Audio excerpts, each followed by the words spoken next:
Now, from WYDC TV, this is Big Fox News at 10.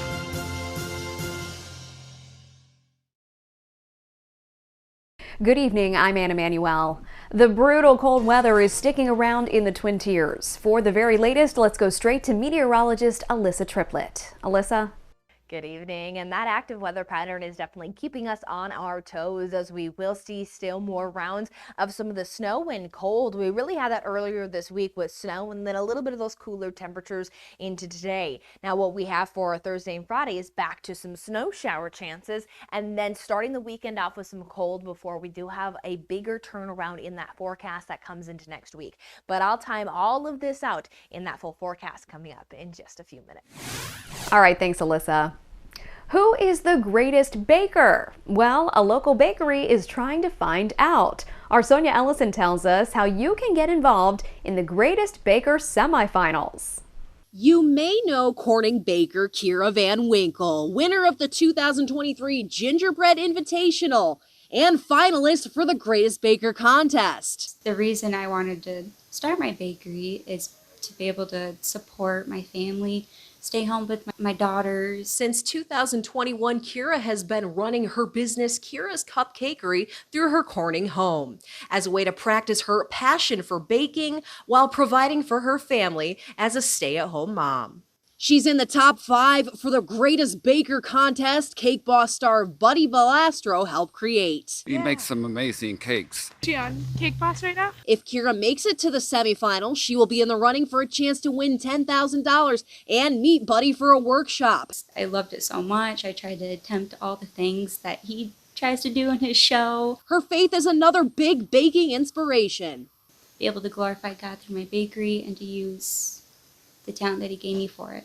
If she wins, Kira will use the $10,000 to help her church and family. What I would use the $10,000 for is towards the missionaries that our church supports. I would help with their mortgage payments and possibly go on vacation. Corning is supportive. Wow. And that's what gets us more on the map. You can vote once every 24 hours free or cast 5 to 250 votes at a time through a donation. It's a fundraiser that goes towards children that are dealing with pediatric cancer. Yeah, I will vote for her because I like cake. Yeah, sure. I'll do that. Voting for the quarterfinals ends Thursday at 10 p.m. Eastern Time. Then voting for the semifinals begins and a final winner is announced February 9th. Sonia Ellison, Big Fox News, Corning. Elmira police want the public's feedback through a community crime survey. Elmira residents can share feedback about types of crimes citizens are most concerned with, the type of crime deterrence efforts citizens would like to see from EPD moving forward. The survey is open for a month or until it reaches 1,000 responses. Find the link to the survey on the Elmira Police Department Facebook page. A judge in New York City has denied Daniel Penny's request to dismiss charges against him. Penny, a U.S. Marine veteran, is facing charges for placing a homeless man in a deadly chokehold on New York City subway train back in May of 2023. Penny pleaded not guilty to second-degree manslaughter and criminally negligent homicide in the death of Jordan Neely. According to witnesses, Neely was threatening passengers riding the F train when Penny placed Neely in a chokehold to subdue him. Penny's attorneys say he was defending himself and the passengers on the train. Penny's case returns to court in March. Just 6 days remain until the Republican presidential contenders face off in their second contest of the nominating process. Lucas Tomlinson has the latest from Washington on where things stand after the Iowa caucuses.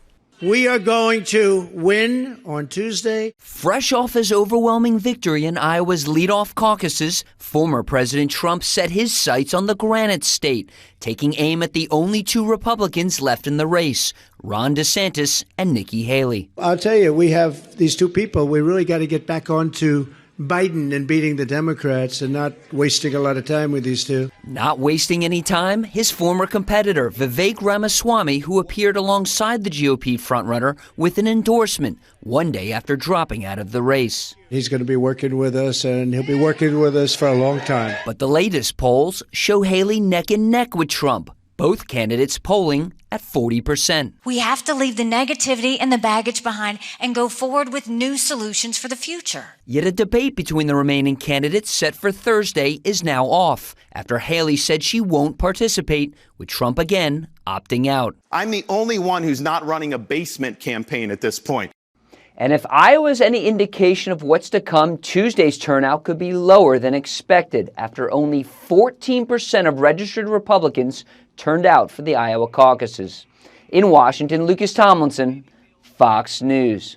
Medicine for hostages is now en route to Gaza after France and Qatar mediated a deal between Israel and Hamas. Alex Hogan has more from Tel Aviv. After months of attacks on ships traveling through the Red Sea, the Biden administration has officially redesignated the Iranian-backed Houthis as a specially designated global terrorist group. We want these attacks to stop. We warned the Houthis not to conduct them. They continued to conduct them. The Houthi attacks are in support of Hamas in its war with Israel. This week, their terror continued with strikes on 2 commercial vessels, including an American-owned ship. Tuesday, the U.S. launched more strikes to destroy other Houthi ballistic missiles prepared to launch. But the Houthis promised to respond to all U.S. attacks.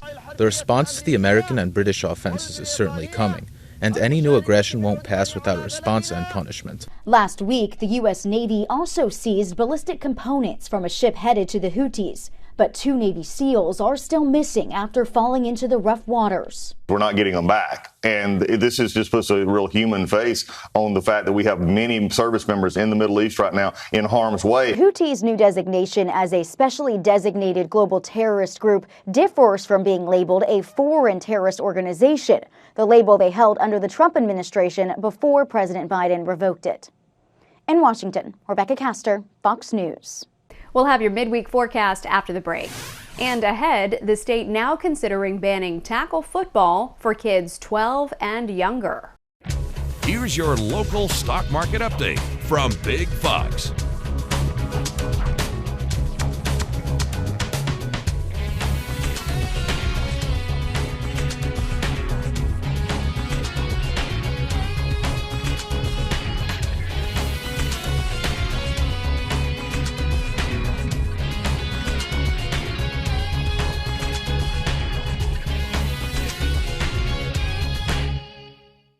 Now, your Twin Tiers forecast from Big Fox.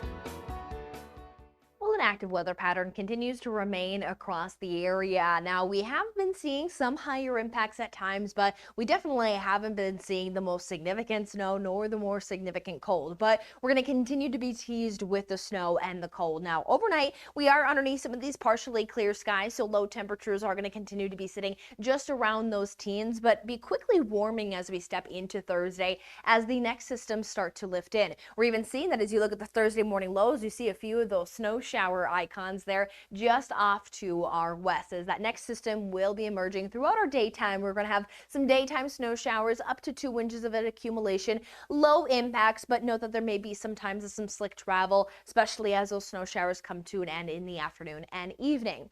Our higher impacts that we are keeping an eye on will be Friday, as there will be again underneath some snow showers, but we're seeing that there seems to be a little bit more of a robust system, noting that there's going to be maybe some slightly more accumulation expected with this, as well as some more of that slick travel, as it again is going to come daytime into Saturday morning. And then into the weekend, what we'll see is that we're going to have a cold and windy start to the weekend, which is going to bring in some brisk temperatures, but we are going to see a quick turnaround with some warming beginning by Sunday. So here, as we start off with talking some of those snow showers, this is 7 a.m. look. So we start the day off across much of our area, pretty dry, maybe even a little bit of some sunshine to start the day before we will watch this wave slide its way over the area. It is looking to be very light accumulation. It's more of just a slight disturbance within the atmosphere that wants to use up that moisture.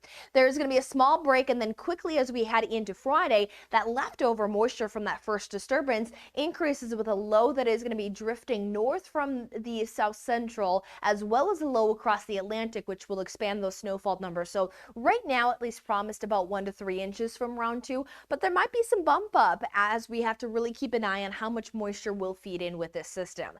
For the time being, this runs through 7 p.m. on Friday.